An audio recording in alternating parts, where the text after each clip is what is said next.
يا مساء التغيير والبدايات الجديدة وحسن الظن بالله عليكم يا أجمل إخوات في الدنيا. إحنا النهاردة مش في فيديو عادي، إحنا النهاردة في جلسة تغيير، جلسة بداية سنة جديدة. مش بس بداية سنة جديدة، لأ، بداية مرحلة جديدة، مرحلة فيها استقرار نفسي ومادي وراحة لقلبك وفلوس داخلة وحياة بتتحسن كل يوم. لأن 2026 مش جاي عشان تكون نسخة من السنين اللي فاتت. 2026 هي سنتك انتي، مش سنة الظروف ومش سنة الناس ومش سنة الحظ اللي مرة يصيب ومرة يخيب. دي السنة اللي هتقرري فيها انك تبطلي تعيشي على الهامش وتبدأي تبني حياة حقيقية. في الفيديو ده هنتكلم مع بعض عن خطة كاملة خطوة بخطوة، هنتكلم فيها عن النفس والفلوس والتنظيم والعلاقات والشغل، وهقولك على حاجات لو عملتي نصها بس حياتك هتتغير فعليا قبل نص السنة. وأول جزئية في فيديو النهاردة لازم نتكلم فيها مع بعض هي انك قبل ما تبني نفسك تنظفيها. يعني ايه الكلام ده؟ يعني قبل ما ندخل على الخطة لازم نعمل جرد كده لحياتنا.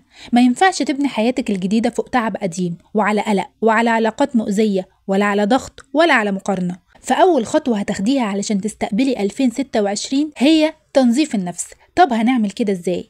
رقم 1، هتقفلي كل الأبواب المتعلقة. هاتي ورقة وقلم واكتبي مين بيستنزف طاقتك، مين وجوده دايما بيقلل منك، مين في وجوده بيحسسك بعبء وضغط، ايه الحاجات اللي بتعمليها غصب عنك، وايه الوعود اللي وعدتيها لنفسك كتير وما كملتهاش. لان كل ده لازم يتقفل، محدش هيعيش لك حياتك ومحدش هيشيلك، ولو انت مش شايله نفسك ما تنتظريش ده من حد. رقم 2، هتطبقي مرحله العزله الصحيه. طب ازاي؟ انك هتعملي اسبوع صمت من السوشيال ميديا اللي بتسرق وقتنا وعمرنا وبتأثر علينا تأثير سلبي. يعني لا مقارنة، لا تشتت، لا ضغط، لا كلام كتير للناس. هتتفاجئي قد ايه دماغك هترجع تشتغل، وهتحس ان في مساحة جواكي كانت مليانة دوشة وفجأة سكتت. رقم 3، غسيل روحك. يعني ايه؟ يعني اهم خطوة انك تتصالحي مع ربنا، ومش لازم تبقي مثالية أبدا. ابدأي بخطوة صغيرة، حافظي على ركعتين القيام كل يوم، اقرأي سورة واحدة من القرآن، اعملي لك ورد من الاستغفار، دعاء بسيط، يا رب قويني وسهل طريقي. الهدوء النفسي مش بيجي من الدنيا، الهدوء النفسي بيجي من قربك من ربنا اللي خلقنا وخلق الدنيا. أما الجزئية التانية اللي هنتكلم فيها مع بعض هي بناء هويتك الجديدة. في 2026 مش هتنفع تكمليها بنفس هويتك القديمة، عايزين نعمل نسخة جديدة منك. وعلشان تعملي النسخة دي لازم تعرفي انت مين. جاوبي على 3 أسئلة هيمشوك السنة كلها. رقم 1، أنا عايزة أكون مين؟ رقم 2، أنا عايزة أعيش إزاي؟ رقم 3، عايزة أبطل إيه؟ ما ينفعش تكوني نسخة من الناس ولا نسخة من السوشيال ميديا ولا من توقعات غيرك. أما رقم 2، هتكتبي شخصية 2026 عايزاها تبقى عاملة إزاي؟ هتكتبي صفاتك الجديدة: ست قوية، منظمة، عندها دخل ثابت، ما بتعتمدش على حد، متصالحة مع نفسها، بتحب بيتها، بتحب شغلها، بتعرف تقول لأ لو كلمة هتضغط عليها. رقم 3، عدلي الصوت الداخلي جواكي. أخطر عدو للإنسان ولنجاحه مش الظروف، ده صوتك اللي بيقولك إنه مفيش فايدة وإن انتي مش قدها وإنك اتأخرتي وإن خلاص الوقت فات، كل اللي حواليكي سابقينك. الصوت ده لازم توقفيه. كل يوم هتكتبي 3 جمل تأكيد لنفسك: إنك قد كل اللي جاي، وإنك تستحقي حياة أفضل، وإنك قادرة تعملي أي حاجة. دي مش شعارات ولا كلام وخلاص، دي برمجة هتبرمجي عليها مخك وعقلك، وصدقيني هتعمل فرق كبير جدا في طريقة تفكيرك وفي حياتك الفترة الجاية. أما الجزئية الثالثة اللي هنتكلم فيها مع بعض هي خطة الاستقرار النفسي. لو نفسيتك مش مرتاحة مفيش ولا خطة هتنجح، وعلشان كده لازم تعملي روتين علاجي لنفسك. أول حاجة لازم تعملي 3 حاجات يومية مهما حصل: 10 دقايق تنفس أو تأمل، 10 دقايق كتابة، و10 دقايق حركة أو مشي، وده أقل مستوى من العناية بنفسك. أما رقم 2، العلاقات. في 2026 امنعي الدراما، امنعي الناس اللي بتقلل منك، امنعي اللي عايز يتحكم في حياتك وخلاص، امنعي اللي بيدعي انه عايزلك الخير وهو بيكسرك كل يوم. اختاري 3 أشخاص بس يكونوا صادقين وواثقة في محبتهم يكونوا حواليكي، ولو ما توجدوش ال3 أشخاص كفاية واحد، وحتى لو ما توجدش الواحد انت كفاية لنفسك. أما رقم 3، الحفاظ على مزاجك. ابعدي عن السوشيال زي ما قلنا اللي فيها مقارنة، الأخبار اللي فيها خوف، والقصص اللي فيها إحباط، والفيديوهات اللي بتخلي مزاجك ونفسيتك مش أفضل حاجة أو بتفكرك بحاجات قديمة حصلت لك وتتعب نفسيتك. 2026 لازم تكون سنة خفيفة على قلبك مش سنة تقيلة. أما الجزئية الرابعة اللي هنتكلم فيها مع بعض هي خطة المال والدخل. ودي يعتبر أهم جزئية. ورقم 1، هتعملي حساب شهري واضح لدخلك. اكتبي دخلك والتزاماتك والمدخرات والفلوس اللي بتضيعيها من غير ما تاخدي بالك. اعرفي كل جنيه بيدخل جيبك بيطلع ليه وعلشان ايه، والحاجة اللي بيطلع عشانها تستحق فعلا ولا مجرد رفاهيات. اما رقم 2، لازم يكون عندك 3 مصادر دخل. مش شرط تكون مصادر كبيرة، المهم انك تبدأي.